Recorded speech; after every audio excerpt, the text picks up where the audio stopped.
except it's by force and it's by administrative plunder. On the other side, the argument is, well, there can't be a state, there can't be a government, there can't be a judge, and I reject all authority. I won't pay any taxes. I will not mind any external rule. There cannot be any judge to judge me. That, of course, is the anarchist, the truly sinful kind of anarchism. Okay. Now, sometimes, just by the way, sometimes the word anarchism is used in a more moderate sense, and I would say that because I'm a marketplace defender, and so are you, my listener, you would probably be called anarchistic. And that's because the people in the statist position, the progressives, they look at you and say, boy, you don't want any regulation at all. You just favor anarchy. You favor chaos. You're all for mayhem. And how are the poor to be protected? How are the innocent to be shielded in your system, that they say? Well, true anarchism is something different from that sort of mischaracterized form of libertarianism. And the true anarchist is one who is a tax rebel. He rejects God's government as well, right? He is totally autonomous, and his form of self-government rejects all external standards of right and wrong. Well, this is a conflict, and so what we have to have, since we do have to have the magistrate, we do have to have the judge to restrain the evil one, right? Something between those two, and the only system of thought, the only system of polity, right, of government, if you will, is the Christian theory, which accounts for the one and the many. And you can see that in Christ's intercessory prayer, where there is this perfect alignment between the will of the Father, the Son, and the Holy Spirit, and Christ coming to earth as a man, saving his people, praying for his people, right? He's there to save them alone, not anybody else, just his people, that distinct group. And in that world, those people have to live. They are not of the world, but they are in the world. And they have to be salt and light, as the scriptures and the minister at the Christian church yesterday, right, advised his listeners. So the question then of originalism comes back to what did Christ do? Christ came to do what God ordained him to do and directed him to do. He did it lovingly, not under coercion. The Christian minister, he reveals the scriptures, truly giving God's commands to the listener. And the faithful judge, the faithful county court clerk, the faithful sheriff, the faithful mayor does likewise. His authority is the Constitution first, and then all lawful statutes and ordinances that flow from and in accordance with that revelation, right? In the political sphere, the Constitution is like revelation from God to the minister and to the Christian people, right? To the Christian church. To them, the Bible is the law. To a governor, to a jurist such as Antonin Scalia, the law, the revelation is the Constitution. Now, how fairly, how truly will these documents be interpreted and used? That is the question. And I think with the loss of Scalia from the court, there has been the removal of the restraining hand. And now, if he's replaced by probably anybody, whether it's a Republican or Democrat, the party there will not be strictly construing the Constitution. And there goes the Second Amendment. This is David Tulis.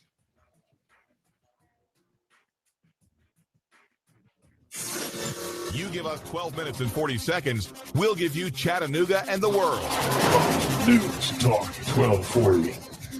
Expect cloudy, wet, and cool weather for your Monday with showers pushing in from the south and west. Highs upper 40s to near 50 tonight. Some heavy rain likely early, then diminishing overnight. Lows upper 30s. For Tuesday, a few late showers. Highs lower 50s. Drier for the midweek. As an entrepreneur, you're always on the go. Turn your mobile phone into a business phone with Grasshopper, the entrepreneur's phone system. Get a local or toll-free number for more, grasshopper.com. And I'm Source 12 Chief Meteorologist Patrick Orr. On AM 1240, Hot News Talk Radio. What's going on? Get a free $20 gas gift card. Free.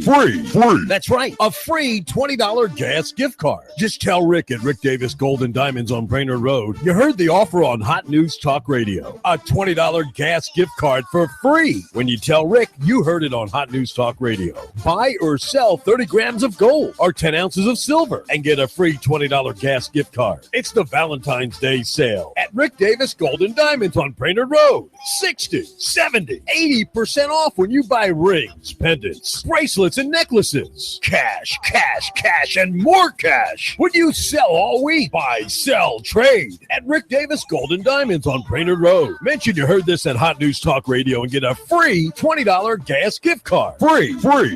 Cash, cash, cash. This huge Valentine's Day sale's going on now. Don't miss it. Rick Davis Gold and Diamonds Valentine's Day sale. Rick Davis Gold and Diamonds, Brainerd Road, Chattanooga.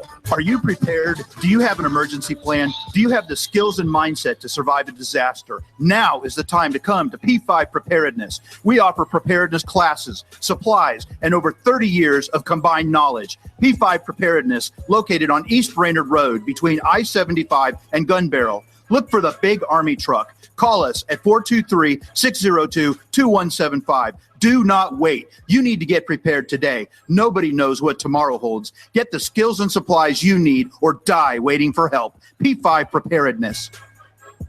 Hello, I'm Mike Little, candidate for criminal court judge with 25 years of criminal court experience, which makes me the most qualified candidate. The experience I have gained from handling over 4,000 cases in state and federal court has equipped me with the ability to be fair, impartial, and independent. As your next criminal court judge, I will focus on keeping Hamilton County safe. I view this position as a public service and will strive to improve the daily operations of court. I humbly ask for your trust and vote in the March 1st Republican primary. Paid for by the committee to elect Mike Little, Barry Abbott, Treasurer. When the weather turns bad, turn to AM 1240 Hot News Talk Radio. On the net, hotnewstalkradio.com. Follow us on Twitter, YouTube, and Facebook. From the Hot News Talk Radio Weather Center. Chattanooga, we've got you covered. When the weather turns bad, the Tennessee Valley turns to Hot News Talk Radio. Go, go, go, go, go, go. Fox News Radio, I'm Pat O'Neill. A political battle shaping up following the death of Supreme Court Justice Antonin Scalia. President Obama says he'll nominate a successor. Republicans fighting back. Presidential candidate and Senator Marco Rubio. The Senate's not going to act, and that's pretty clear, so we can be debating it, but we're not moving forward on it. Democratic presidential candidate Bernie Sanders disagrees. President Obama, in my view, should make that nomination.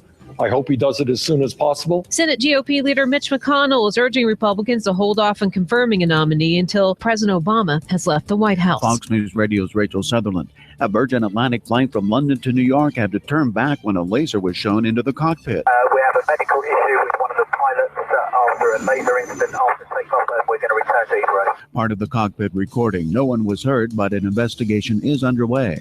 Fox News, we report, you decide.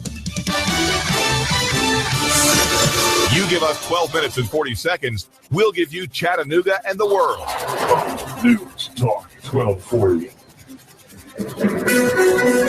AM 1240 Hot News Talk Radio with your Hot News Now update. It started as a routine traffic stop, but ended with 2 known gang members arrested.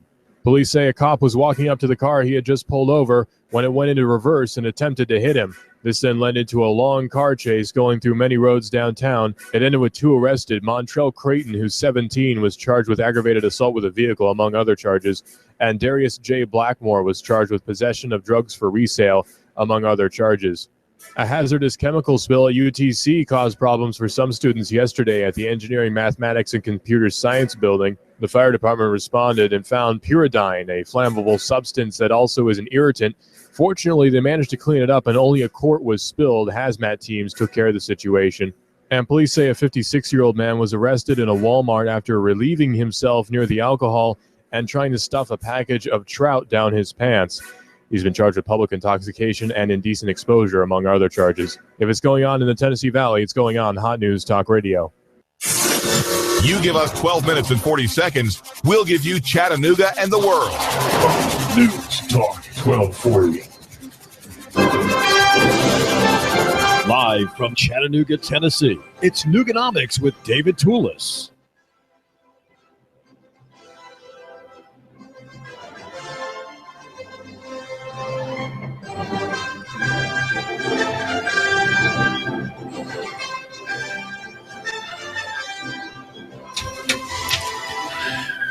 If it's going on in the Tennessee Valley, it's going on Hot News Talk Radio. My name is David Tulis. Our argument here is love your neighbor and buy local. And we have the whimsical and wonderfully weak idea or a set of ideas that we call Nooganomics for short, but they sound like this: near is better than far, small is better than big, simple than complex.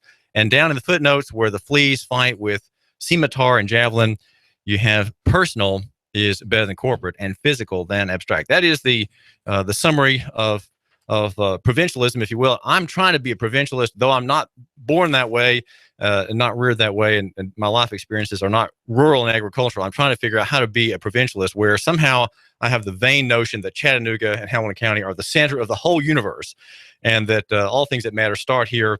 And therefore, if those things are true, then we have to believe that local elections matter more than federal elections, that your property assessor's interests and background and perspective, your county clerk's interests and background and perspective matter more than that of the federal president. And of course, there is a big noisy campaign going on about the federal presidency, but here in Hamilton County, we have a campaign as well for an officer that you might not know much about, and you've probably never thought about it, and you think, well, it's just the assessor's job.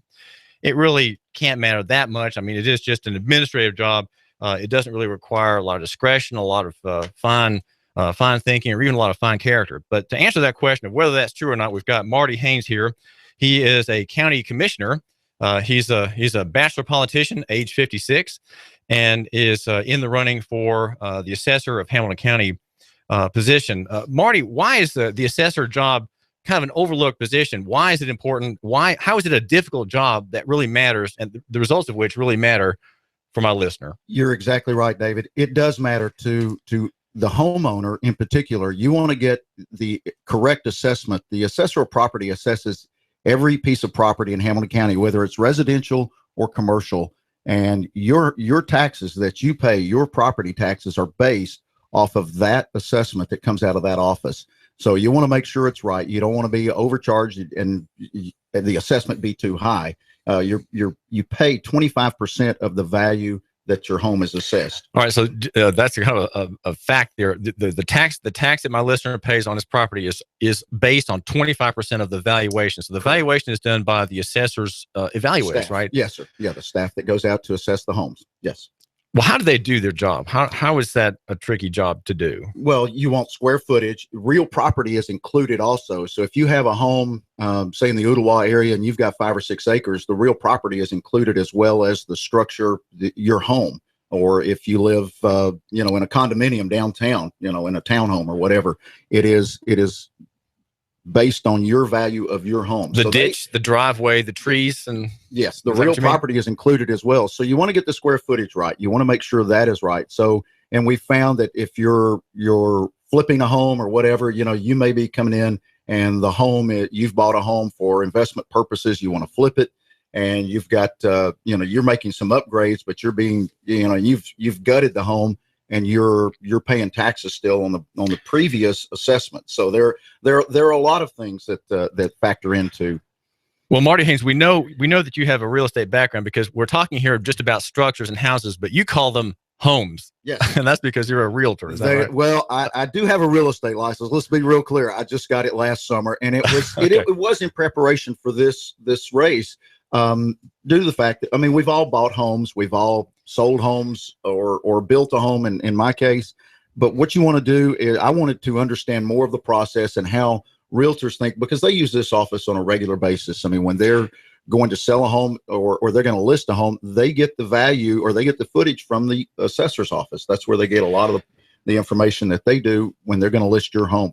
Now, you're calling Marty Haynes you're a technical sales agent for a company called Porter Warner Industries. What does it's a foundry supply business that has clients all around, I guess, the South and maybe beyond. What is it you do? What does it do, and what do you do? Porter, let's go with the broad time. I've worked in private business for 30 years, David. I've worked for 3 family-owned businesses, and Porter Warner Industries is owned by a wonderful gentleman by the name of Doug Warner. The Warner family has been in Chattanooga for a long time. When you think of Warner Park, the Warner family gave that property to the city of Chattanooga some 100 years ago. So again, my small business background working for them, and then also prior, I'd worked for Electro Minerals out of Niagara Falls, New York. I was based here in Chattanooga, and I worked for a small company here in Chattanooga. But Porter Warner Industries foundry sales, think of old Wheelan Foundry and U.S. Pipe.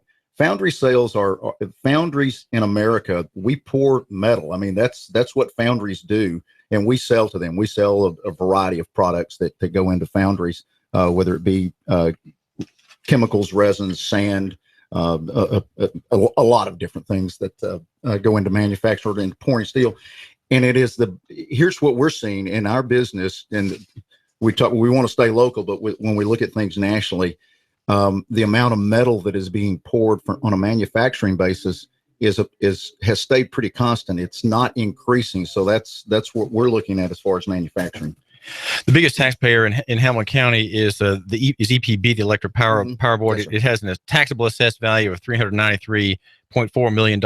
What's the next biggest one? Oh, wow. Well, I've got the 2014 Comprehensive Annual Financial Report pages here printed out. Volkswagen and then TVA. Utilities are taxed at a higher rate, David. They pay 55% of their value, where on your home you pay 25%. And then businesses, commercial, pay 40% based on the assessed property. And on down the road, you've got Blue Cross Blue Shield, which is the number 5 rank according to the 2014 CAFR. It has 1.16 of the total assessed valuation. And altogether, these companies, Walmart is number 9 at $46 million, and Norfolk Southern, the railroad, at $38 million. Altogether, the taxable assessed value of several companies, including the ones we've mentioned, are $1.2 billion. And that's 14.78% of the total evaluation. So your office, if you get that job, right, Marty Haynes, would be to assess, keeping track of changes in value, the value of capital plants, right, of these businesses. And also what goes into that is the equipment. There's a personality tax that on equipment, just like here in your studio, David, or and if somebody's got a small business, the computers, whatever, the equipment in small businesses is what is a personality tax that comes into play. Is that rated by the assessor as well? Yes. Well, you individually rate it. It used to be, and that's something that needs to be looked at, in my opinion, because there's been a lot of capital investment recently with all the manufacturing that's moved into town. We need to make sure that we are, not that we don't trust the corporate world, but we want to make sure that we're getting the value for every on all the equipment that's been invested in Chattanooga recently. Well, my listener needs to consider this: that the assessor's office oversees the proper allocation, the proper attribution of taxes that are about 52% of the money the county spends. According to the 2014 CAFR, it was $131 million came in revenue as one of their sources of revenues for the county. Others would include business taxes at $6 million or so. Charges for services come in at $71 million. So property taxes are double the next largest fee, charges for services. What are improvements in this office that would make this work more to spread you might say, the unfairness most equally, the unfairness of taxation most equally? Well, Marty Haynes. Yeah. When you look at the office, and I was at, we've had several forums, those of us who are running for this office, and I was asked a technical question about the office, and I didn't know, I was familiar with the term, didn't know all the details, all the ins and outs. So just like you've looked at the office online or on the budget, I went to the assessor's website for Hamilton County and really couldn't find a lot of information as far as a frequently asked questions page as to, definition for residential or commercial, or even a schedule of percentages. Most folks don't know that 25% of your value of your home is what you pay on, or a lot of folks may not know that. And when you look, if you wanted to send an email to somebody about a residential question, or somebody about a commercial question, or a personality tax, or whatever the process is, if you want to file an appeal, those things were not listed easily. And I'm on, like most folks, I'm online a lot, and you've got several screens here running at the moment. And so when I started looking around the state at other offices or county offices of assessor, I started finding that they were more user-friendly than what we are here in Hamilton County at this time. And so is it part of your pitch for this office, Marty Haynes, that you'll make some tech improvements? Yeah, you want to make online improvements. Yeah, what I want to do is improve the website and make it more user-friendly for the taxpayer, for the homeowner. If they have questions about the office, we all get our tax bill, which comes from the trustee We get that in October, somewhere around the end of October, I think and then you start, you have to pay your taxes by the end of February. But if you have questions about your assessed value, we need to make it more easy or easier for folks to find out. This is a government office. This is the public's office. And if they have questions, make it easier. Not everybody wants to be on a phone anymore. Call in and get an answer. You can, we're used to looking for information on the internet or on a company's website. The rate of taxation has not changed in Hamilton County since 2008 was the last increase. Is yes, that right? Sir, that is correct. The county commission, which I sit on the county commission, I represent the Hickson area. We set the tax rate. The assessor's office sets the value of property. So the tax rate is still important to all of us. We all say, don't raise my taxes, but yet your assessment, your value of your home may go up and you're paying more taxes, but that has to equal out across the county. That can't be just an arbitrary increase in value. I have a question, Martin Haynes, about this job. And when there's a reassessment, it's every 4 years. Is that correct? That is correct. When the reassessment is complete, the result is that the valuations, the accounting of the valuations has to be adjusted for improvements and so on. But the amount of money that comes in can't be lowered or raised, right? Correct. You can't have an administrative tax increase. Yeah, it would be. Yeah, that would be taxation without representation. If the assessor. Right. That seems like an extremely difficult job because you have to account if you raise the value, if you raise the tax take on, let's say, a business over here for increasing its investment, you then have to somehow apportion the reduction elsewhere. How is that even possible to do and maintain that duty of keeping the same tax revenues? Yeah, as I interrupt you. Go ahead. I'm sorry. Well, when you look at the county and how things have happened over the last decade or so, let's just look at that. We see the east side of the river, the Ooltewah, Appleton area. That's growing faster. There are more new homes being built there. Value of new homes usually start at a higher sale price than what they may be for, we'll say, East Ridge or for Red Bank or somewhere in that area. Or some of the older neighborhoods, like I grew up not far from where your station is here today. And, these are older, more stable homes that have, some of them been built as far back. Can a reassessment be done without computers? I mean, this is all. This is a very complex job. It is very complex. And the office instituted a program, a software program in 2011, I believe is when it came into play. It's called Patriot Properties. It's listed on their site now. And so, yes, the use of more and more technology is helping and does help in the office. We all do that. One thing that I would like to see added is when the appraisers are out looking at your home is rather than handwritten paper, let's put that on a notepad, in an electronic notepad or a tablet or whatever. So we have it's easily transmitted back to the office and communication in that perspective. If my listener objects to an appraiser coming on his property, can he force that appraiser off and demand a warrant before entry?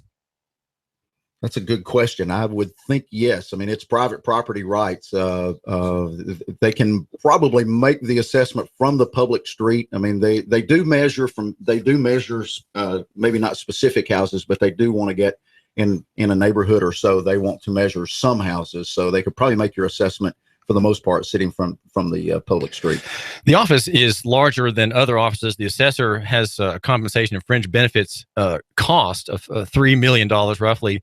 That's about three times larger than the county clerk's office, which is 1.3 million roughly. Right. The criminal court clerk is 1.2 million roughly. Why is there more expense for the taxpayer to run your office? Why is it? How much bigger is it? It is a very labor intensive department. But as I look at the budget, and as you just said, $3 million for personnel and benefits, and their total budget's $3.4 million in that office. That's a higher percentage. That's closing in on 80% of the total budget is personnel and benefits. County government as a whole, general government, is at about 52 to 55%, and it fluctuates. You lost me. What does that mean? Okay, your total cost of your total percentage of your budget for county general, our budget is 50. We'll say 55% of the total revenue, total expenditures for county government. 55% is for personnel and benefits. In the assessor's office, it's closing in on 80% of your bill. Yeah, so you've got a higher percentage of personnel and benefit cost in that department. As a businessman, when I look at that, Why is that office running higher than other offices? Is there some way that personnel costs are always going to be? Well, how many personnel are there? There, good question. There are 35 full-time employees and 4 or 5, as they call them, part-time employees. Now, your office, the job you hope to get, Marty Haynes, as your county commissioner, you're a bachelor politician of Hamilton County, 56 years old. And you work full time as in the steel foundry business in sales, and you'll resign that job if you get the assessor's job. You'll also resign the county commission post and work for according to the 2014 CAFR for the county for wages of about $112,000. That's a constitutional office, and yet I notice when I look at some of the corporate offices in the county, such as county mayor, all of those they're not constitutional, but they're corporate in the county. The mayor earns $154,000, the superintendent $160,000, according to the CAFR. Right. The coroner $178,000. You're down at this very important job at $112,000. Right. Is that enough to live on? That is plenty to live on. That is a gracious amount, and that rate is set by the state constitution. And the number of employees allowed to the office is also set by population, set by the state constitution as well. Again, this is a constitutional office. County government as a whole is an extension of state government. I mean, that's why county government exists. I mean, we exist for public safety with the sheriff's department, education, and infrastructure. Those are our 3 main purposes. And I know it's an odd thing because counties legally precede corporations such as the state of Tennessee, which is a corporation, and yet legally the county is an extension, as you said, a kind of a division. Yes, sir. That's right. Of state government. It's an odd thing. It is. But it goes back to your opening tagline. Love your neighbor, buy local. And we are local politics is what has more impact in this office. The assessor's office has more direct impact on your pocketbook than any other office in the county, other than if we were to raise the rate of property tax. Is it fair to call my listener Marty Haynes, county commissioner and assessor candidate? Is it fair to say that my listener owns property in Hamilton County, or is just a holder of property? Since the county has effectively a lien on his land, he does not have a allodial title free of all external claims. What is fair to call him as taxpayer? That is a debate that I have had very many times. That you still owe taxes. You still have property taxes. So to say you're the property owner, you may own the property, but you still, as you said, David, you still have a lien. The government has property taxes assigned. Why is that lien there? Why is it there? That was was set up again through the state it was set up as that was the most fair way, because in the early days, as we all know, property owners were those who voted, only property owners. So there was a lot of value placed on owning property, and because it showed character and responsibility. Exactly. Yes, sir. Well, okay. So you're running for office.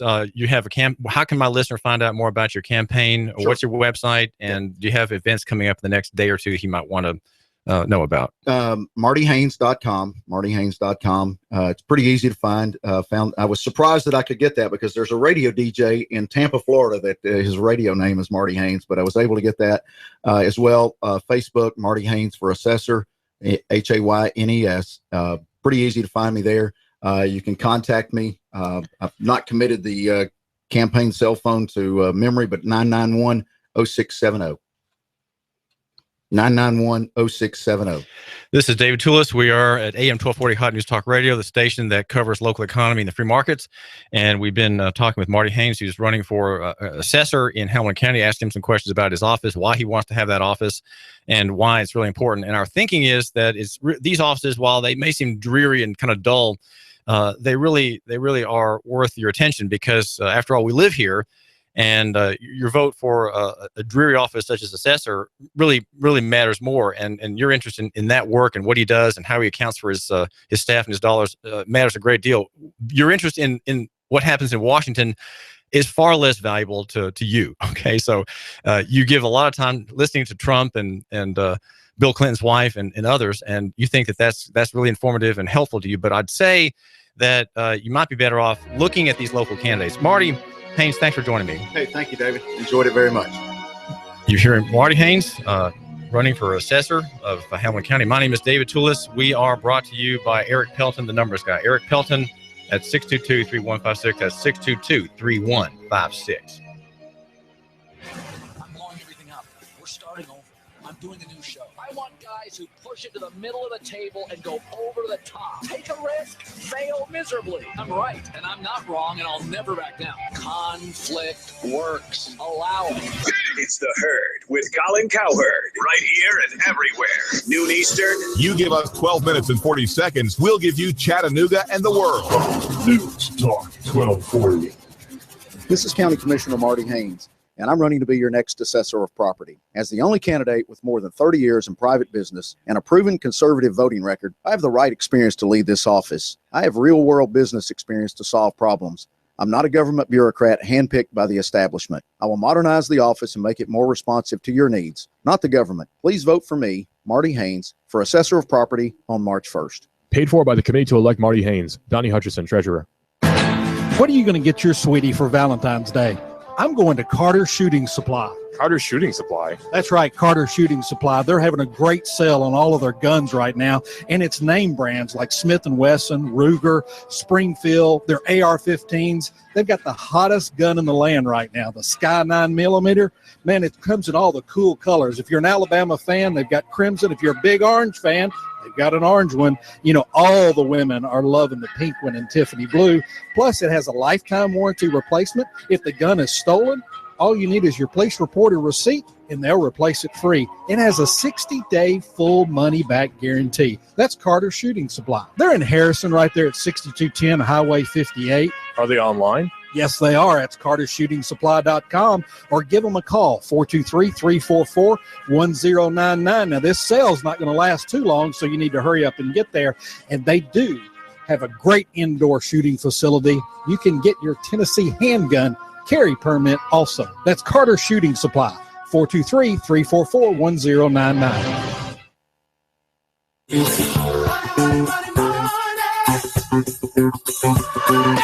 On your signature, you can get $150,000. Can you believe that? $150,000 on your signature. Hi, I'm Bruce Krebs with the Entrepreneur Source. There's a program right now that you can get $150,000 on your signature with no pledge of collateral or personal guarantee. Call me at 423-875-5621 to learn more. 423-875-5621. You've been thinking about starting a business and becoming self-sufficient. Don't do it on your own. I have a proven track record for the last 13 years, a 96% success rate. I can guide you into a franchise where you will pay yourself through the startup phase with very low or little risk. Call me now. I'm Bruce Krebs at 423-875-5621. 875-5621. And make sure to listen to the Entrepreneur Hour every other Wednesday from 11 to 12 o'clock here at AM 1240 Hot News Talk Radio. Call me now, 875-5621.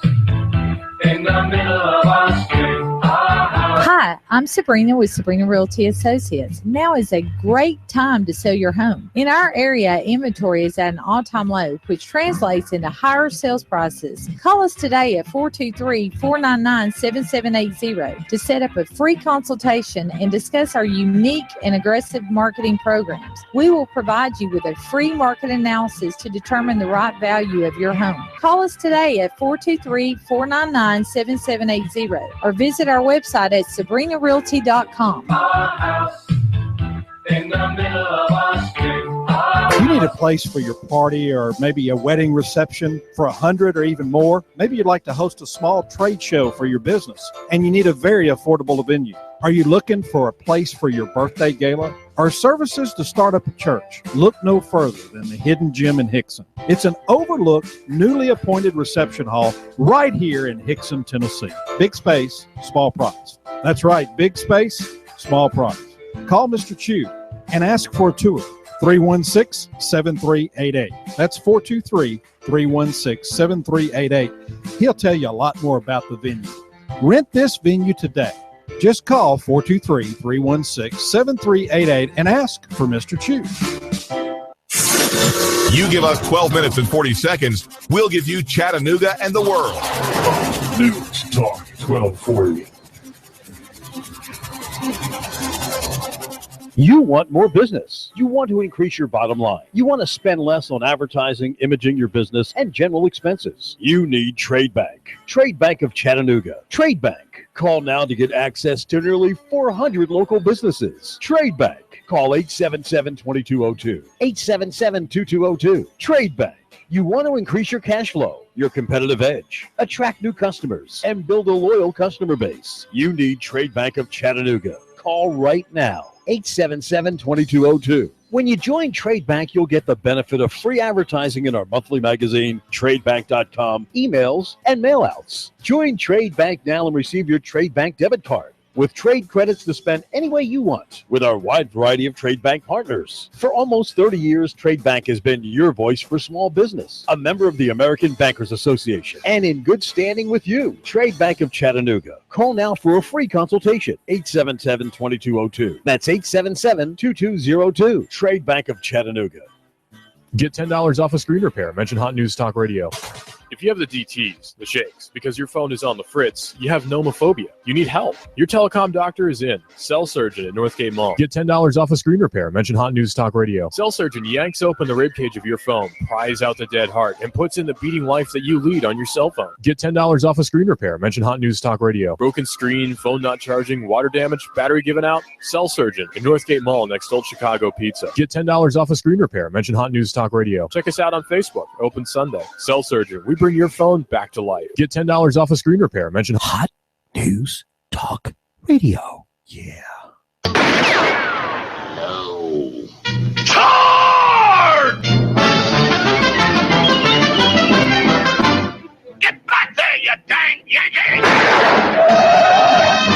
Great horny toads, I'm up north. Gotta burn my boots. They touched Yankee soil.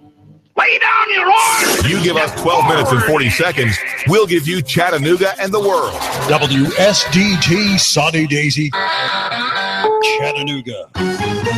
CBS News, I'm Peter King. Washington's buzzing about who the president might name to replace the late Supreme Court Justice Antonin Scalia and how the Senate might try to block that nomination. Here's White House correspondent Pam Coulter. The president said he will nominate a successor to Scalia, and legal scholar Jonathan Turley says that person will go through the ringer. These confirmations are normally a blood sport, but this one is going to be apocalyptic. Speculation on possible nominees includes already Senate-approved appeals court judges, Indian-American Sri Srinivasan, Asian-American Jacqueline Nguyen, and African-American Paul Watford, whose out-of-hand rejection by Senate Republicans could cost the GOP points with minorities in the election. The Democrats are campaigning today in Nevada, while the Republicans are in South Carolina for Saturday's GOP primary.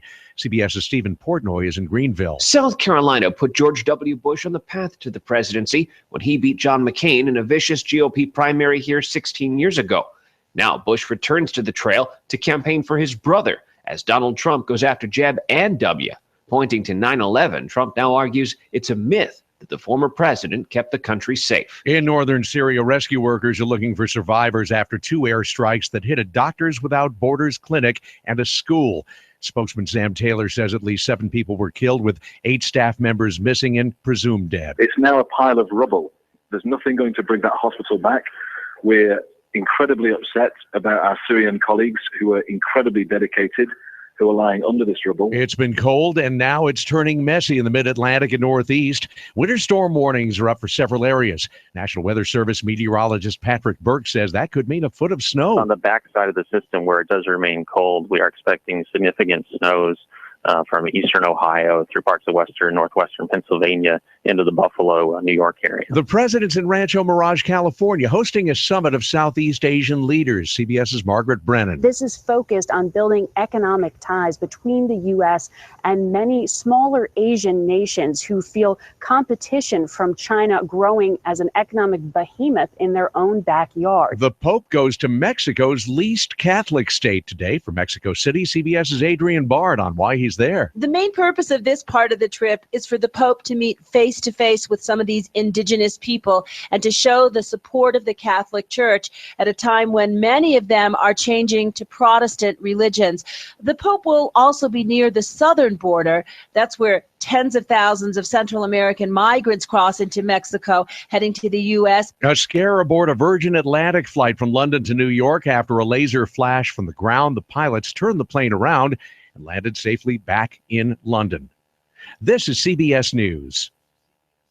Are you paying too much for term life insurance? I'm Jim O'Connor, independent life insurance agent specializing in term life insurance. There's been a price war between the major life insurance companies. If you've had your term life policy more than 2 years, you may be paying too much. For example, a male age 45, non-tobacco user issue preferred best, $1 million of coverage is only $56 a month guaranteed level for 10 years. Or a male age 50, non-tobacco user issue preferred best, $500,000 of coverage is only $91 a month guaranteed level for 20 years. The life insurance industry is going through exciting changes. Make sure you're not paying too much for your term insurance. For new or replacement term life insurance, call for a free quote. 800-799-0903. That's 800-799-0903. Don't pay too much for your term insurance. Call 800-799-0903 or visit my website at term22.com. That's term22.com. Rates based on standard underwriting and may vary by state. A new study gives new hope for premature babies. University of New Mexico researchers say 2 blood-building drugs injected soon after birth could boost their brain development and IQ by age 4. Michigan is asking for more federal help to deal with the Flint drinking water crisis. WWJ's Lauren Barthold. Governor Rick Snyder is asking the federal government to expand Medicaid coverage to people under 21 and pregnant women who have been exposed to Flint's lead-contaminated water. In a statement released Sunday, Snyder says about 15,000 more residents would benefit if the government approves the request. The governor says the state would help by lining up doctors and behavioral health specialists and providing other services. Lauren Barthold, CBS News, Detroit. A 73-year-old missing California man faces a $113 million judgment for the government for running a real estate flipping scam. The FTC says customers spent more than $250 million on John Beck's seminars and materials. He was last seen about a week ago. Peter King, CBS News. Save $40 on having your 1040 done at Eric Pelton Company on Brainerd Road and in Shawnee Daisy. That's $40 off a regular low price. Expect cloudy, wet, and cool weather for your Monday with showers pushing in from the south and west. Highs upper 40s to near 50. Tonight, some heavy rain likely early, then diminishing overnight. Lows upper 30s. For Tuesday, a few late showers. Highs lower 50s. Drier for the midweek. As an entrepreneur, you're always on the go. Turn your mobile phone into a business phone with Grasshopper, the entrepreneur's phone system. Get a local or toll-free number for more, grasshopper.com. And I'm Source 12 Chief Meteorologist Patrick Orr. On AM 1240, Hot News Talk Radio. You give us 12 minutes and 40 seconds, we'll give you Chattanooga and the world. News Talk 1240. Live from Chattanooga, Tennessee, it's Nooganomics with David Tulis.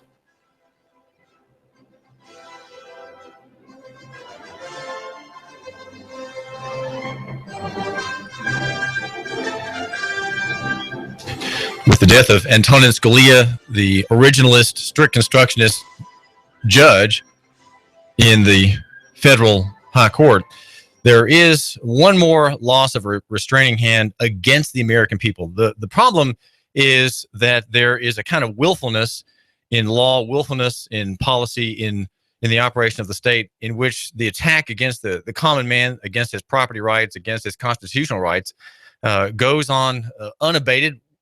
And here we have a judge who has been removed from the scene in unusual circumstances, a so-called conservative.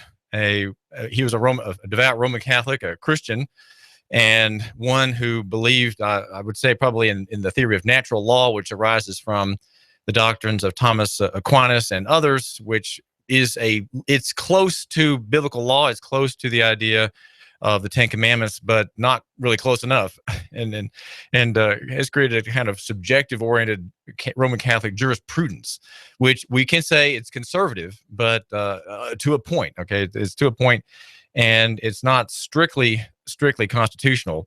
And it is, as I say, close to what we could say are the biblical precepts of government and prosperity, but to my taste, probably not close enough. And his death, though, on that body leaves a gap, which will be filled by the establishment parties, either Republican or Democrats, neither of which have really much care about you, my listener. In fact, they are in their operation against you. They are against you. And yet they want you to believe that they're for you. They are in having a lot of free advertising lately in their great presidential campaigns, which propose to help the American people, to make you prosperous, to bring government back into line, and so on. Bring fairness into the processes of the modern state, and such blandishments as that. And they want you to think that they are, that they're stewards of your rights, right? They're caretakers of your benefits. And one of them will nominate and get past the replacement judge for Antonin Scalia. And of course, if the current president has anything to do with it, he'll have one that reflects his perhaps Islamocentric progressive view of the world and the Constitution, which is a malleable set of guidelines for the operation of the state as against its people, as opposed to a more restrained view, which is the originalist or strict constructionist perspective that Scalia represented. Now, the whole idea of it being important is open to question by some writers, and one of them who's always very, very compelling for me is Charles Hugh Smith, and he asks about irrelevancy or relevancy. Is the high court relevant? But with that question of the relevancy of the high court is the same series of questions that goes against the modern nation state itself. Is it relevant, and is it being bypassed? There are important authors, historians such as Martin Van Creveld, in his book that I still have kind of in the works here, The Rise and Decline of the State. He says that the nation state has outlived its usefulness and is being slowly dissolved by history itself, by the changes in the nature of warfare. And that thesis came out in the late 1990s in his book Transformation of War, that I've half read it. It's on my nightstand at home, and I need to not be distracted by the Wall Street Journal or the Puritan paperback that I've got to get that book finished as well. And Smith, in the same direction, says that the high court really is increasingly irrelevant to the truly fundamental forces defining the era. And he describes those forces as those of financialization, resource depletion, debt, globalization, automation, and the power law distribution of rewards for innovations in a knowledge-based economy. He says the court's supposed relevance is simply another illusion of a status quo that is itself increasingly irrelevant. Everyone looking for solutions from centralized state powers is looking in the wrong place. The state can issue another 100,000 pages of statutes, and the court can hand down 100 more nuanced interpretations of the law, and nothing of any real importance will change. Not only is the political slant of the justices irrelevant, so is the entire court and the central state it represents. Now, that is true. Even Scalia, the constitutionalist, told some fibs in his bitter denunciation of the Poofter argument that won the day, Bergefell versus Hodges in June. Smith says solutions will be bottom up and distributed from now on, not centralized and top down. Okay, the word distributed throws you. Okay, well, what does that mean? Well, distributed means that it's not centralized, right? It's decentralized. It is at every point there is a solution, and the idea of there being solutions in a few points, or maybe one big point, one big resource central, is fading and proving its own incompetence. In other words, the marketplace is the great answer to many of the problems to which we have gone to the state for solutions. For example, schooling, right? Schooling and education, we have allowed to be centralized in Tennessee government, in the political parties in Nashville, headed for the moment by Republican Bill Haslam. Smith says, the court is just another media circus of irrelevance, issuing rulings on social issues while the economic foundation of the nation and state are shifting in profound and largely uncontrollable ways. That is my argument. And though I'm hoping you will join me in thinking about defending the constitutional prerogatives of our liberties, there are things afoot that, in a way, sort of bypass that whole argument, which we have explored at Nooganomics.com. That is, by the way, my website. I'm the mild-mannered editor, formerly with newsprint ink stains on his fingertips and his hands, having spent 24 years as an editor at the local newspaper, and now engaging myself as a writer on Nooganomics.com, and also occasionally at Chattanooga. Chattanooga.com has a recent post about the collapse of the interposition bill, the Pody-Beavers bill in the General Assembly, and a discussion about common law marriage as the solution to the state's control of marriage, the pretended control of marriage, which was slapped away, if you will, by the lug butt opinion in the High Court, one that was rightly and righteously opposed by Antonin Scalia. I'll be giving a presentation tomorrow at 7 o'clock. Join me for dinner, if you would. Join me for dinner tomorrow at O'Charlie's in Hickson. That's O'Charlie's in Hickson tomorrow evening at 7, just at 6. We'll be eating at 6. And the party with which you might engage yourself for an hour or so are the members of the local chapter of the Freedoms Foundation at Valley Forge. That is a group that is asking me to give a brief presentation at 7. And so my invitation to you, my listener, is to join me for dinner and join some of the members of that organization here in Chattanooga at 6 p.m. Hickson O'Charlie's Restaurant, and I'll be given a microphone for a couple of minutes at 7, so we can meet each other and enjoy a good meal. That's an invitation to you, my listener. Do join me. Do something different, right? I know we radio listeners, we follow our routines just religiously. You hear a few minutes of my show every day, and this is always the same few minutes, right? and so we are just the utility, right? We're there if you need us, and we're always ready to serve you with the best programming. And that is what we offer here, by the way, at AM 1240 Hot News Talk Radio. And my name is David Tulis, and I thank you for giving me just a couple minutes of your time. Our argument: love your neighbor and buy local. And again, tomorrow evening at 6, there's dinner at the Hickson O'Charlie's Restaurant with the Freedoms Foundation at Valley Forge, which is a nonprofit organization. It's nonpartisan, and I'll be giving a few-minute presentation at the top of the hour at 7. There's a note about Bill Pryor, who was a federal attorney who hounded Judge Moore, Chief Justice Roy Moore in Alabama. And I was making note of some of the slab of dialogue when Bill Pryor, whom Mr. Trump likes as a possible candidate, right, for the high court, and I hear this exchange, and I think Mr. Pryor Bill Pryor is so far from being a restraining hand against the ungodly, you might say, against the forces of progressivism that propose a human deity, that is to say, the abstract corporation of the modern state and its many thousands of myriad ministries for the poor and for the sick and for the black and for the corporation.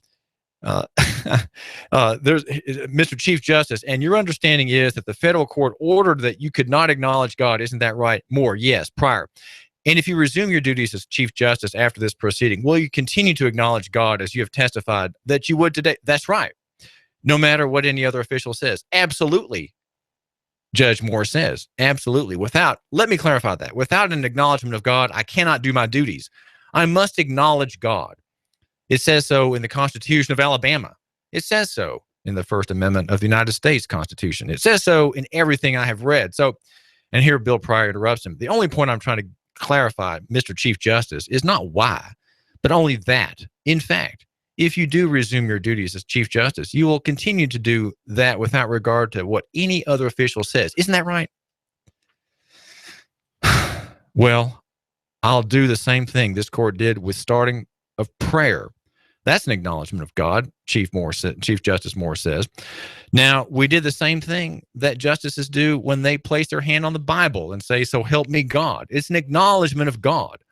The Alabama Supreme Court opens with, "God save the state and this honorable court." It's an acknowledgement of God. In my opinions, which I have written many opinions, acknowledging God is the source, a moral source of our law. I think you must. And the man harassing this noble Chief Justice of Alabama is Bill Pryor, whom Donald Trump, Mr. Trump, the candidate, likes and is certainly not a good person to have there, because he believes that the law is sourced from within himself. Well, my name is David Tulis, and if it's going on in the Tennessee Valley, it's going on Hot News Talk Radio. And the thing that strikes me about the way the news has flowed today is that there's this restraining hand. This restraining hand has been removed, and it's been removed in many ways. For example, have you ever thought about the idea of concurrent taxation? Well, in the founding of the country, there was no concurrent taxation. The federal government was completely dependent upon the states. And Alexander Hamilton, for whom our county is named, the great progressive, right? He was the founder of the progressives in many ways, and a founder of the bad part of constitutional government. He wanted to have something better than the Articles of Confederation, which had this, which denied concurrent taxation. In other words, it denied the power to tax the people to the federal power. It didn't have federal power. It was dependent upon the states for its revenues. The states had to raise its revenues. And the convention in 1787 was, in fact, a conspiracy. It was a coup, and it was against the idea of limited central government. In justifying the proposed constitution against constitutionally decentralized political power, the articles, the Federalist 30 through 36, all by Hamilton, promoted the concept of the central government's concurrent taxation of the people along with the states. And Gary North says in a brief on this point, he says, this was what the articles prohibited in order to make difficult the creation of a centralized empire. This had to be overturned to create a new empire, which Hamilton favored. It was. And it did. So a practical application of biblical civil government is this principle: no concurrent taxation. Each level of civil government above the local must tax only at that level of government beneath it. Tax increases above the local level of civil government must come at the expense of intermediate civil governments, politicians and bureaucrats, and not at the expense of the people. The first and most important goal of taxation is to see to it that only a local government taxes people and businesses directly. In other words, if the federal government or the state government taxes people, it's indirectly through excise taxes and the like. North says this keeps higher levels of government out of the pocketbooks of residents. If a business does business inside a local jurisdiction, it pays a tax locally. This is why a sales tax is ideal. A business collects the sales tax from local residents and sends the money to that jurisdiction. In the biblical principle of taxation, again, which against which there is the restraining hand protecting this concept is long gone. Every higher level of civil government must tax only at the next lower level. No tax should be paid directly by residents to any level of civil government above the city or county, whichever local voters have chosen as the originating tax jurisdiction under which they live. All higher levels must tax only at the next lower level. The federal government taxes the states tax the counties, and counties tax cities or county residents. You see how that works? That's, in other words, the tax is imposed upon governments and then on down finally to the people. Governments do not have authority to tax citizens directly. Nashville would not have the authority to tax you, and the good people in Washington would not have the authority to tax you either. But now we have an atomized society, increasingly under judgment, it seems, and so we are taxed directly. What is originalism, and what does it can be argued in the details, and you can see problems with it. You can see problems in the idea of looking at the founders' intent. For example, which founders, the intent of which are you seeking to identify, right? If you're going back on the original language, trying to obey the meaning of the words in the Constitution, and then seeing what the meaning was from the men there's a historical analysis that's required, right? In this way of looking at the law. And so the question then becomes, well, which colonial politicians' views are you going to account for, and which ones are you not going to account for, right? Because there were divided votes even in the convention. And so there are problems in some of the aspects of that line of thinking. But I think we want to ask this: is the Constitution alive, and does it live in the officers who swear to uphold it? You, my listener, cannot disobey the Constitution, okay? You can't. And that's because you've not sworn to uphold it. It's upheld by office holders. It's upheld by the constitutional officers that we have, and also mayors, people who represent corporations, and elected officials who work in corporations such as municipal governments. Those are municipal corporations. What does it mean to be a free people?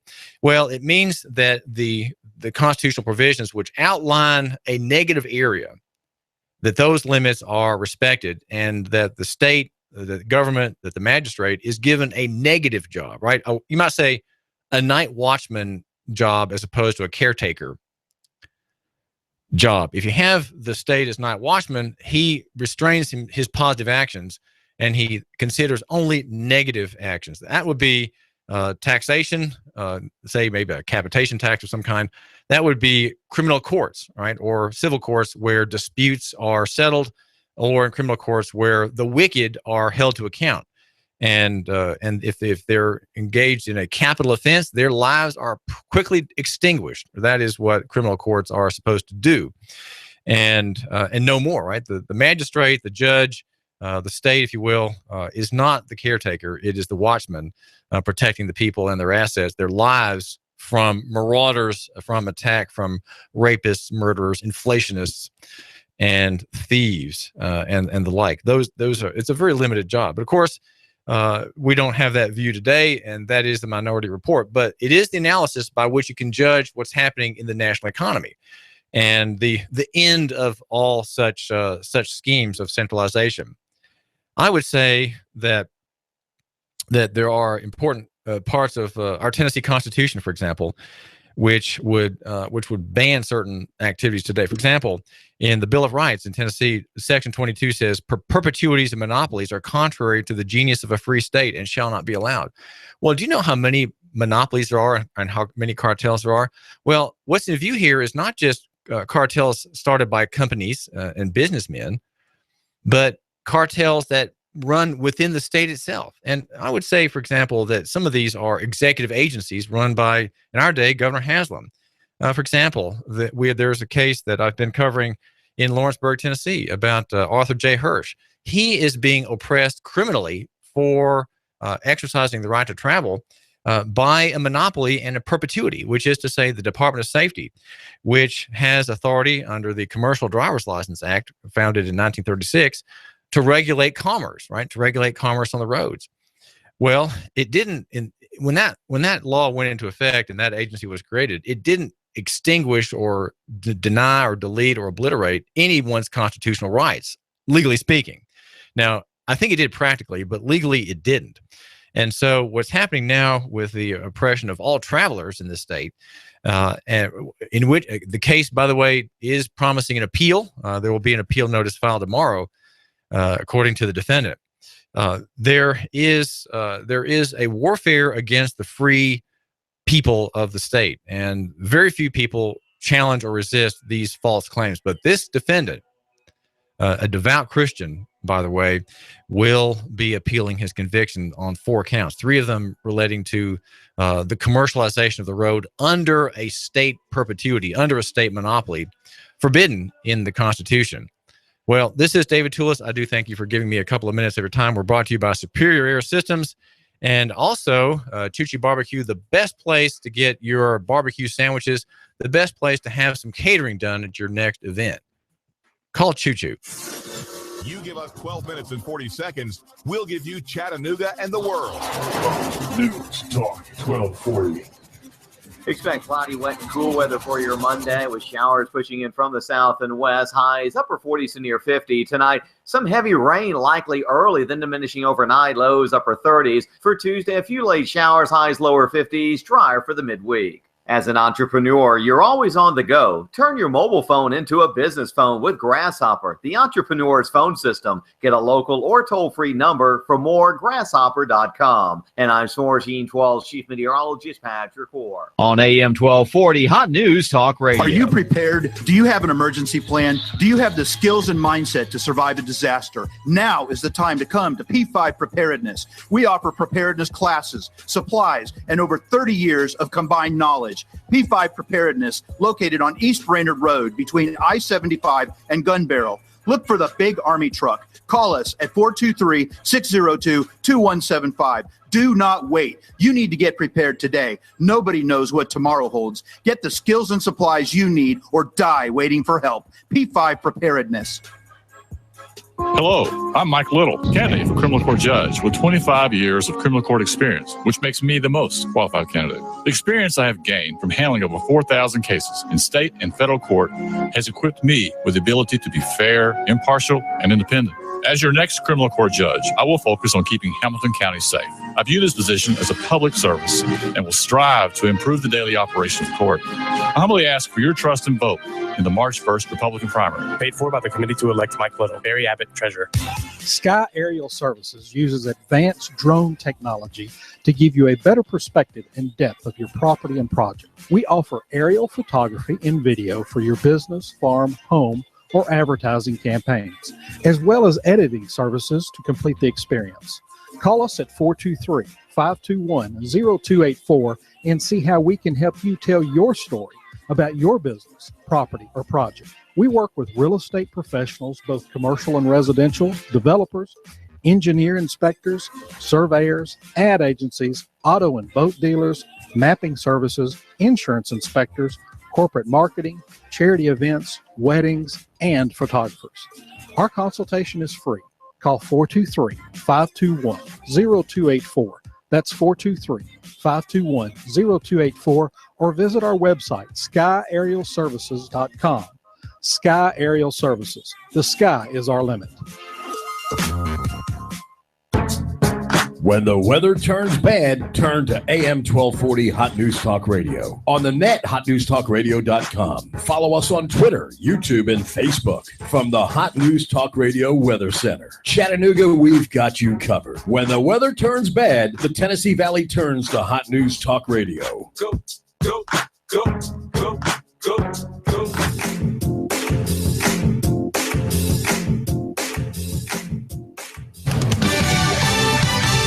Fox News Radio, I'm Pat O'Neill. Flags at half-staff at the White House and the Supreme Court after the weekend death of Justice Antonin Scalia at a ranch in West Texas. Investigators have determined there was no foul play. They say he died of natural causes. Scalia's doctor actually reportedly told a Texas judge that Justice Scalia had been suffering from minor ailments, but that's all that the doctor would say. Fox's Kristen Fisher. Pope Francis continues his stay in Mexico, drawing a huge crowd yesterday. The Pope spoke to more than 300,000 people at an open-air mass in one of Mexico's most dangerous and poor cities. Francis urged Mexicans to make their country into a land of opportunity, not a place where young people are destroyed at the hands of the dealers of death. Fox's Will Carr. Francis will celebrate Mass today in 3 native languages. On Wednesday, he'll say Mass in a Mexican-U.S. border town and is expected to speak about immigration. Fox News, we report, you decide. You give us 12 minutes and 40 seconds, we'll give you Chattanooga and the world. Fox News Talk 1240. AM 1240 Hot News Talk Radio with your Hot News Now update. 4 Hamilton County school administrators are testifying in the Ottawa assault case this morning. The preliminary hearing went underway for basketball coach Andre Montgomery, assistant coach Carl Williams, and athletic director Jesse Nadley. They're charged with failing to report the rape to proper authorities in the Ottawa rape case. Testifying are Superintendent Rick Smith, Assistant Superintendent Dr. Lee McDade, Secondary Operations Director Steve Holmes, and Ottawa High School Principal Jim Jarvis. They are testifying on behalf of the state. Cleveland police have responded to about 40 incidents of property vandalism this weekend, starting at about 6 a.m. Saturday morning. Apparently, people are throwing rocks through car windshields and even into people's living rooms. Police are still looking for suspects. And a couple in a small fixed-wing aircraft made an emergency landing on Highway 27 just north of Dayton. They were going from Pigeon Forge to Winchester when they had an engine failure at 5,500 feet. They made a successful emergency landing and everyone is safe. If it's going on in the Tennessee Valley, it's going on Hot News Talk Radio. You give us 12 minutes and 40 seconds, we'll give you Chattanooga and the world. News Talk 1240. Live from Chattanooga, Tennessee, it's Nooganomics with David Tulis.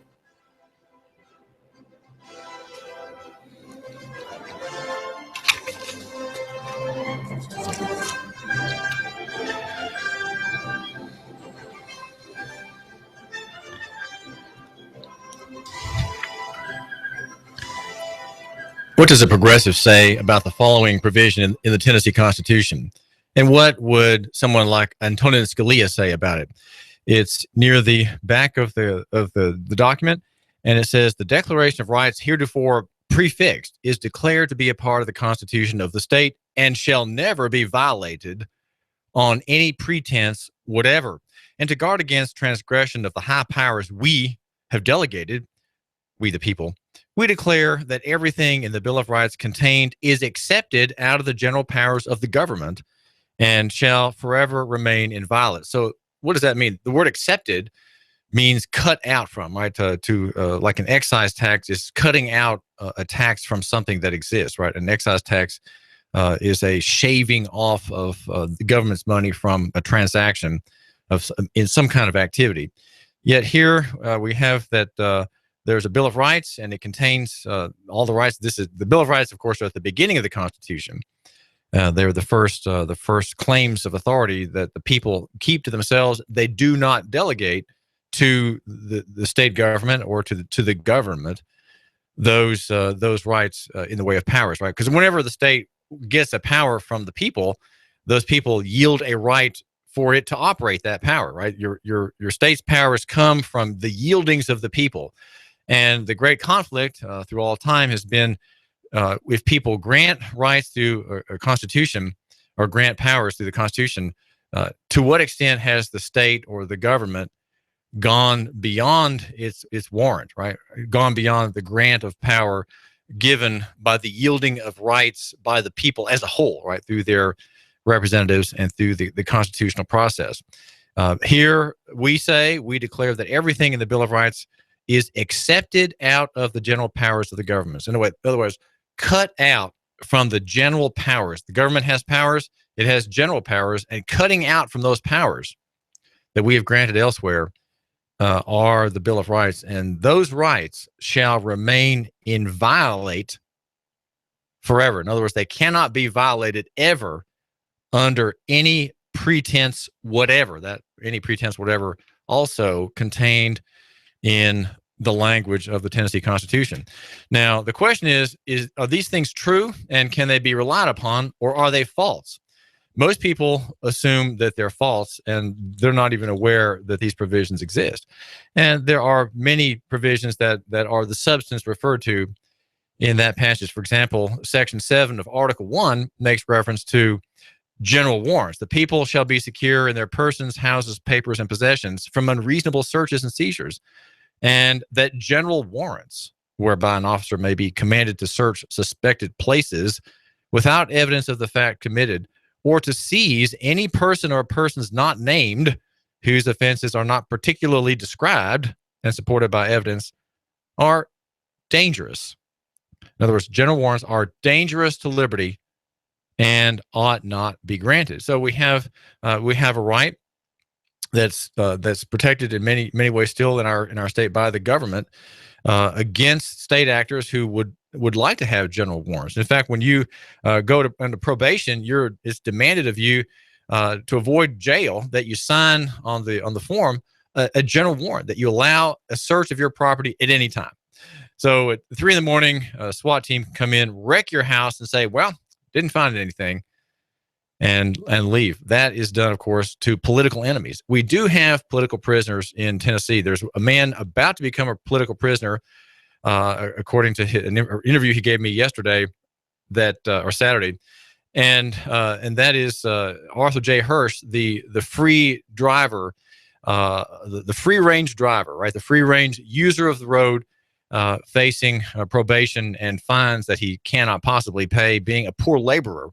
Probably the most intelligent poor laborer that you could meet. But he is one who believes that these provisions mean something, and he will not yield an inch. And so to the probation officer Thursday, he said, no way, absolutely no way. I'm not signing that. No way. We fought a revolution over general warrants, Buster.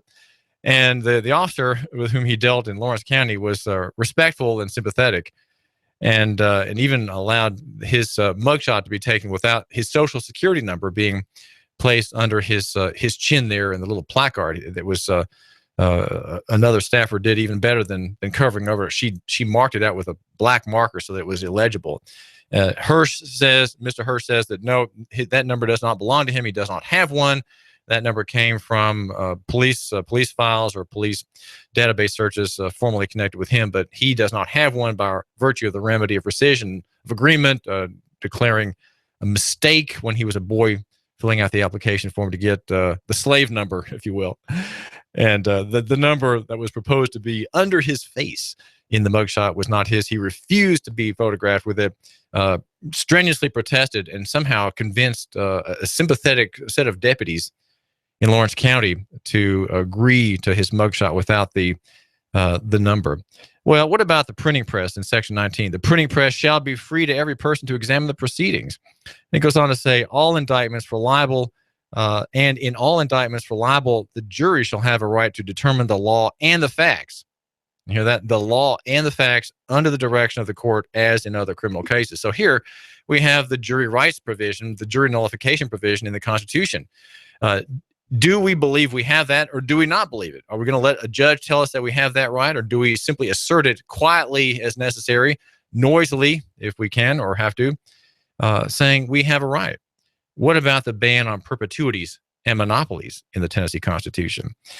They are contrary to the genius of a free people, we are told, and shall not be allowed. Is not the executive branch riddled with monopolies and cartels? In other words, state-run organizations that oppress the marketplace in some point or other and claim an executive prerogative against the people in that business or in that line of activity, saying we control that activity, and you have to buy the privilege of exercising any business in this field from us. Right? We have to give you a permit and a license.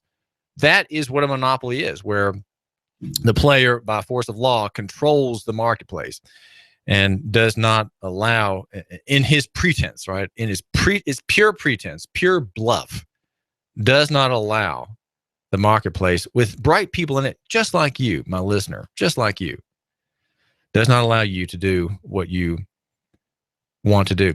What about this one? That no person shall be put to answer any criminal charges but by presentment, indictment, or impeachment. Do you know that our court system is rigged against indictments? And what happens is that in these city courts and traffic courts, sessions courts, there is a continuing stream of business where indictments are forsworn and people agree to be judged by the justice of the peace, the judge, who tries not just he tries the facts and states the law and draws his own conclusions. These courts, of course, are appealable. You can appeal for a trial de novo, meaning a brand new trial without there being a record in the criminal court or circuit court.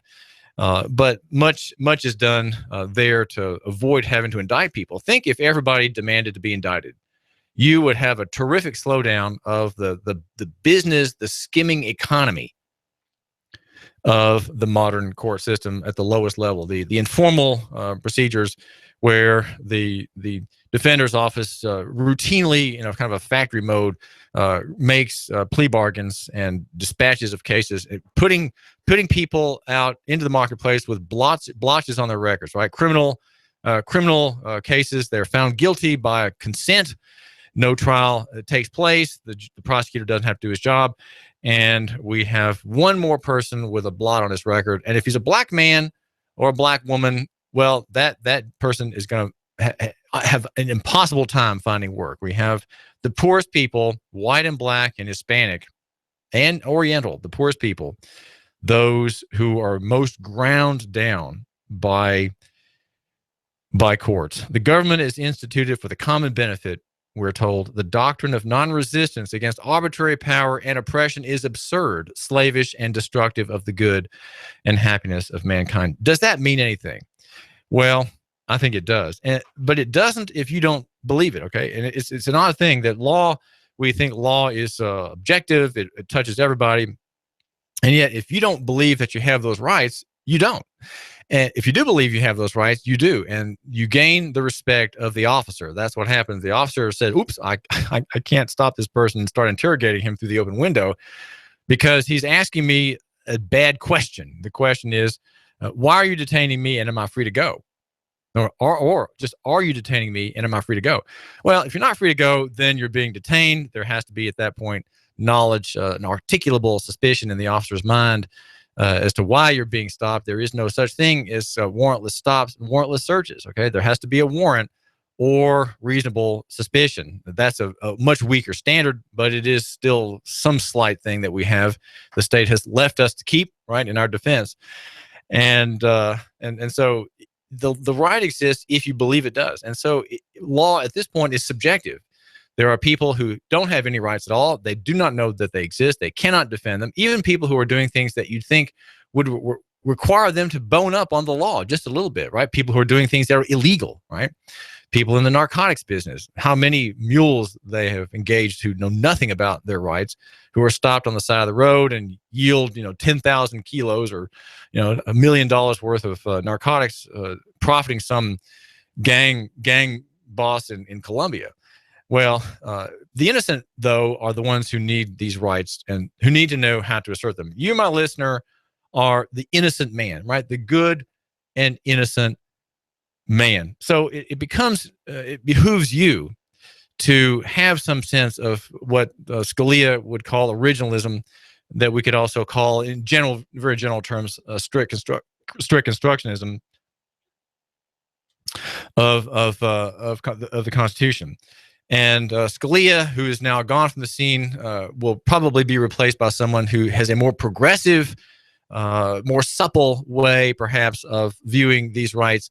And I would say, invariably, it cannot be doubted that whoever fills that position will be against you. Okay, he is against you, or she is going to be against you. And because I'm convinced of this, I don't want to make it sound like we don't have hope, right? We don't have things we can do here, that we can do, that we can take charge of here in Howland County and Chattanooga. I think if we know these things are taking place, we can focus our attention and focus our time and making the most of the time that we have. There's, as I mentioned, the case I think a case that I think is going to be a landmark case in Tennessee as it goes up on appeal, the case that challenges the whole structure of state government on the point of the exercise of executive power, and that is this continuing invasion, this lawless invasion of constitutional rights by the executive branch, allowed for decades since the 1930s by the judiciary. And the conflict ignored by the General Assembly. The General Assembly has not done anything of discernment to remedy and protect the rights of the people. In fact, most legislators think that the executive control of the marketplace, especially in the area of transportation, is as the executive branch declares it, right, in its court cases. And yet there is a challenge coming. And you're going to find out about that only at Nooganomics.com, the website for the man who matters, the website that covers the local economy, that covers local economy, not the local economy, but local economy, right? There's a difference here in Chattanooga and beyond. By the way, if you have a cell phone or a smart device with a broken screen, go to Cell Surgeon today and get $10 off on a screen repair. That's $10 off on a screen repair at the sharpest, quickest place for cell repair services.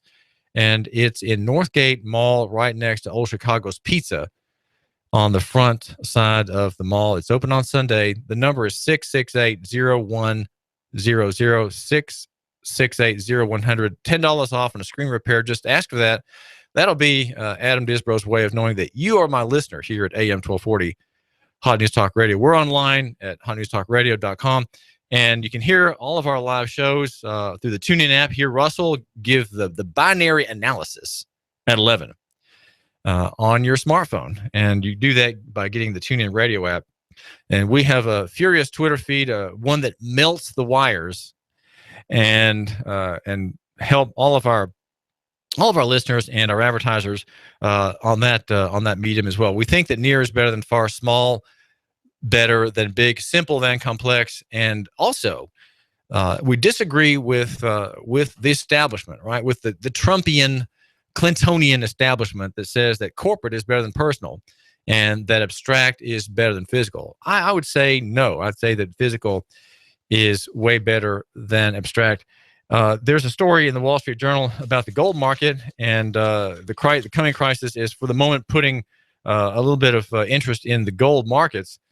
And the only place to find out what gold is doing for you if you're buying it is go to themoneychanger.com. There's a free daily weekly market report that I get. It's not quite weekly, it's every other day or so, and it gives the market analysis, stocks and metals markets, and it publishes the wholesale price. In other words, if you're buying from the Money Changer out of state, you get 1 or 2% over the premium, and that is of course the charge for the transaction. But and you need to know what the wholesale price is, because the gold and silver industry, in which you should take an interest, okay, it has in it crooks who are slick salesmen with persuasive patter. And they sell, as Franklin Sanders says, grossly overpriced items. Typically they mark up obscure products 45%, so they can pay a salesman 25%. Compare that to bullion dealers who charge commissions of 3.5% to 1% over wholesale. Forget buying modern fancy rarities and proof American Eagles and numismatic collector's coins. If you want to hedge monetary risk, stick with bullion type gold or silver coins or bars. He says one more thing. Okay, so he's very bleak on the markets, of course, the stock markets, and in his analysis. And that's the Money Changer newsletter, by the way, which I've gotten for quite some time, and it's a free market analysis. But to get it, you have to go to the Money Changer with a hyphen, moneychanger.com, and sign up for the report. It gives you bag prices. For example, if you want to buy a bag of money, you can go to this. It's part of the report.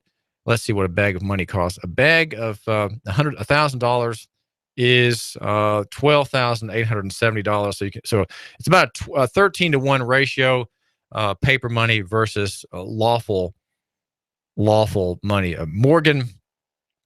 Let's see. He's got.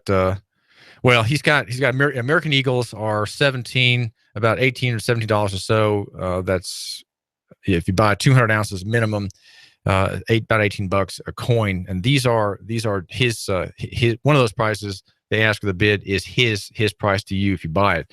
So do think about that. And physical is better than abstract. These as we've heard here and on our show, the David Tulis show, your investment assets in paper are not yours. And in fact, as the crisis at MFG Global made clear, these companies use your assets for their business, right? These assets are not secreted aside and are there intact if that company goes under. No, they go under, and you go under with those businesses. They use your capital as their asset. That's an industry-wide situation. You might say it's a problem, and it is one that is to your disadvantage. And the disadvantage will become very important when there is a crisis in confidence. That is something that's ahead, and there will be a market, a bear market, where as prices fall, there will be no buyers, which means that you'll have a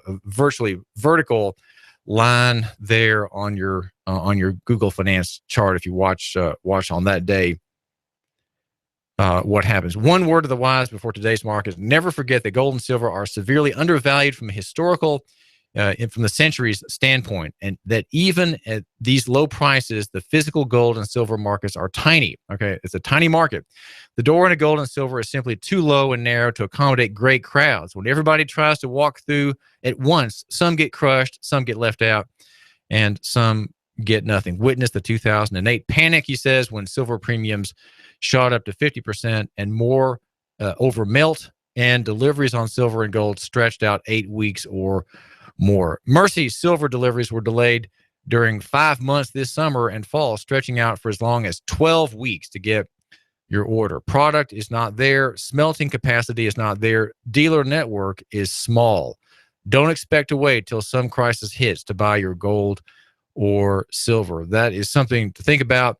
And that follows our theory of the physicality of assets being generally better than the abstractiveness or abstractedness of paper assets. This is David Tulis. I do thank you for giving me a couple of minutes of your time. We've got a great lineup. Colin Cowherd at noon, Sean Hannity at 3 here at AM 1240 Hot News Talk Radio. I thank you for your time.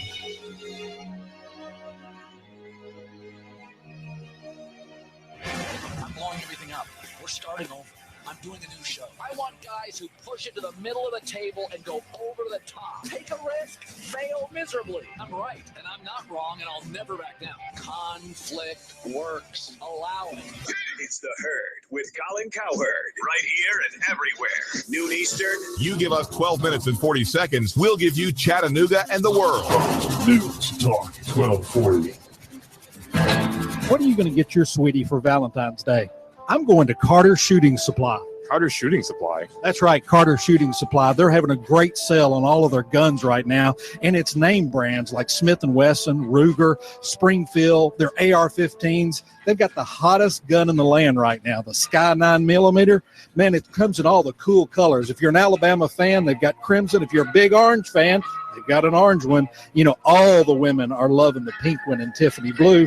Plus, it has a lifetime warranty replacement. If the gun is stolen, all you need is your police report or receipt, and they'll replace it free. It has a 60-day full money-back guarantee. That's Carter Shooting Supply. They're in Harrison right there at 6210 Highway 58. Are they online? Yes, they are. That's cartershootingsupply.com, or give them a call, 423-344-1099. Now, this sale's not going to last too long, so you need to hurry up and get there. And they do have a great indoor shooting facility. You can get your Tennessee handgun carry permit also. That's Carter Shooting Supply, 423-344-1099.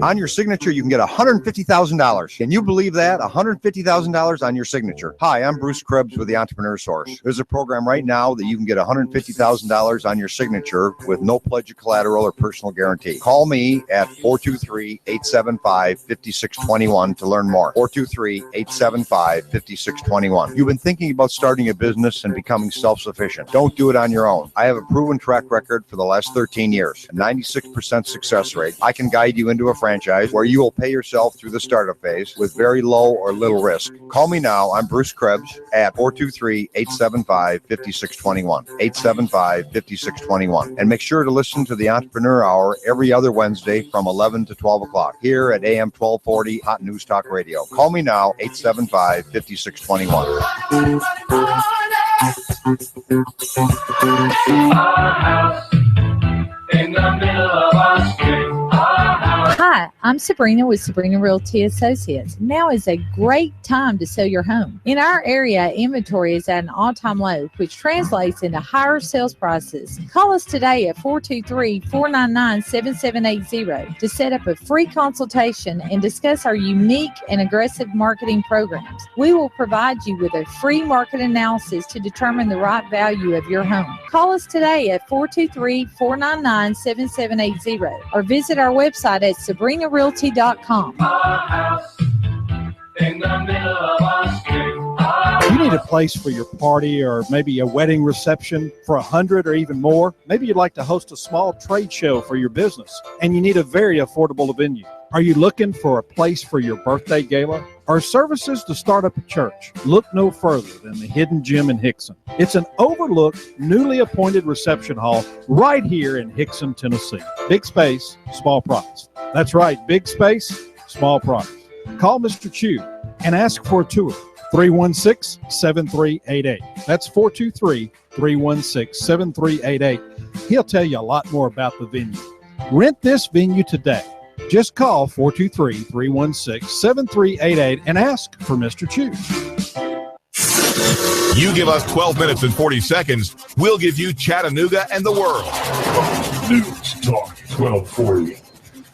You want more business. You want to increase your bottom line. You want to spend less on advertising, imaging your business, and general expenses. You need Trade Bank. Trade Bank of Chattanooga. Trade Bank. Call now to get access to nearly 400 local businesses. Trade Bank. Call 877-2202. 877-2202. Trade Bank. You want to increase your cash flow, your competitive edge, attract new customers, and build a loyal customer base. You need Trade Bank of Chattanooga. Call right now. 877-2202. When you join Trade Bank, you'll get the benefit of free advertising in our monthly magazine, tradebank.com, emails, and mailouts. Join Trade Bank now and receive your Trade Bank debit card with trade credits to spend any way you want with our wide variety of Trade Bank partners. For almost 30 years, Trade Bank has been your voice for small business, a member of the American Bankers Association, and in good standing with you. Trade Bank of Chattanooga. Call now for a free consultation, 877-2202. That's 877-2202. Trade Bank of Chattanooga.